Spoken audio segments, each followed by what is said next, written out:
Assalamualaikum warahmatullahi wabarakatuh.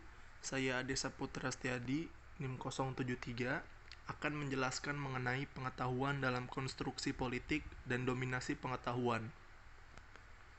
Langsung saja, yang pertama itu ada definisi pengetahuan. Menurut Pujawiyatna tahun 2004, pengetahuan adalah hasil tahu. Hasil tahu seperti apa? Yaitu hasil tahu yang diperoleh melalui pembuatan keputusan atas sesuatu. Pengetahuan itu pada hakikatnya adalah putusan seseorang akan sesuatu. Kemudian menurut Mubarak pada tahun 2011, pengetahuan merupakan segala sesuatu yang diketahui berdasarkan pengalaman manusia itu sendiri, dan pengetahuan akan bertambah sesuai dengan proses pengalaman yang dialaminya. Di sini kita bisa garis bawahi ya, kesimpulannya yaitu pengetahuan diperoleh melalui proses kognitif. Pengetahuan meniscayakan kesadaran karena pengetahuan akan selalu bertambah jika kita selalu berusaha. Pengetahuan tidak datang dengan sendirinya. Maka dari itu, mengapa disebut pengetahuan meniscayakan kesadaran? Karena pengetahuan diupayakan dan tidak datang dengan sendirinya. Selanjutnya ada definisi kuasa dan kekuasaan. Menurut Foucault, kuasa dan pengetahuan memiliki hubungan yang sangat erat dan tidak dapat dipisahkan, yang mana kuasa memproduksi pengetahuan, sedangkan pengetahuan memiliki kuasa. Kemudian menurut jurnal Ulul Albab, dikatakan bahwa manusia memiliki keinginan untuk mengetahui. Secara fitrahnya, manusia memiliki keinginan untuk berkuasa.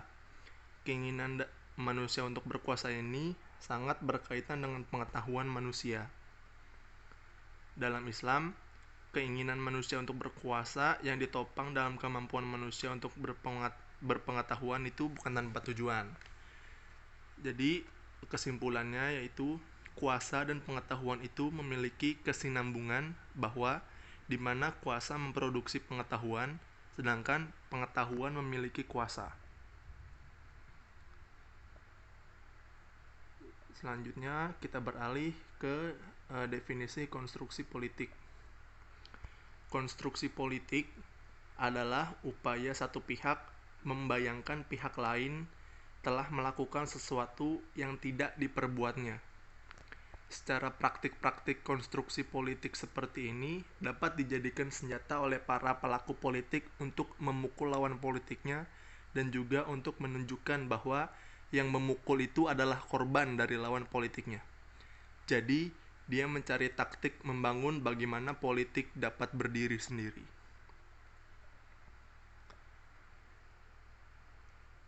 Selanjutnya, kuasa pengetahuan dalam konstruksi politik.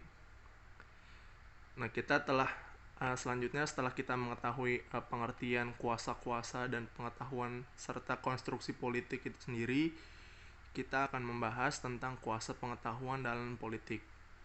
Sebenarnya banyak pendapat tentang makna kekuasaan dalam konteks politik ini.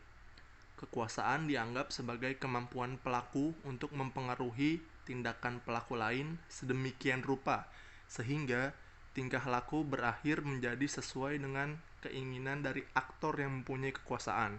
Itu menurut Budi Harjo tahun 1984. Kekuasaan sebagai kepemilikan yang dimiliki oleh suatu kelompok sehingga mereka mampu mengontrol kelompok lain dalam bentuk langsung maupun tidak langsung. Kekuasaan ini umumnya didasarkan pada kepemilikan atas sumber-sumber yang bernilai seperti uang, status, dan pengetahuan. Praktik beroperasinya kekuasaan dan kajian politik modern ini tidak dapat dilepaskan dari kuasa pengetahuan. Pengetahuan dalam praktiknya merupakan instrumen yang strategis untuk konstruksi politik. Konstruksi politik ini melalui kuasa dan pengetahuan bukan hanya dilakukan secara langsung, tapi juga bisa dilakukan secara tidak langsung, yaitu seperti menekan mental para politik atau para lawan politik.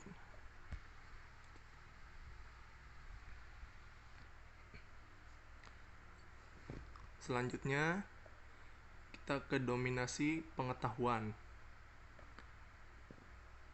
Memulai pembahasan ini dengan menjelaskan relasi ekonomi politik yang tidak seimbang antara negara pusat dan negara pinggiran, yang dalamnya proses ini didominasi dan berdampak pada aspek pengetahuan.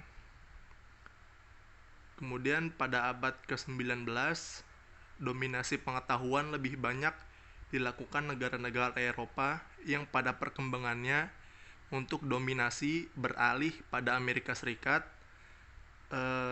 sebagai pemenang Perang Dunia Kedua. Sejak abad ke-19 telah muncul kesadaran akan kekurang tepatan antara ilmu-ilmu sosial barat dengan kenyataan sosial yang terjadi di dunia timur. Permasalahan ini sudah diketahui dengan baik dan adanya keinginan untuk memunculkan alternatif yang relevan. Pada umumnya, mereka tidak menganggap seluruh ilmu sosial barat tidak tepat dan tidak menolak ilmu berdasarkan alasan asal-usulnya. Akan tetapi, berpendapat bahwa ilmu-ilmu sosial di barat sesuai jika diterapkan dengan latar mereka sendiri, serta langkah ini ditujukan sebagai upaya menyumbang kepada penyetaraan ilmu-ilmu sosial.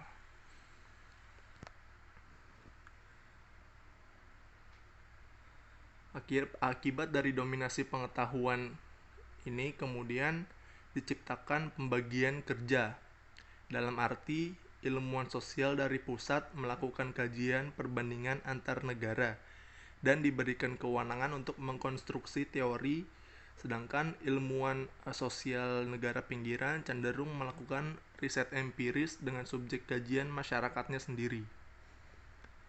Hal ini mengakibatkan kurangnya perspektif perbandingan serta kontribusi pada teori jujur, sehingga memunculkan ketergantungan terhadap produksi pengetahuan negara pusat.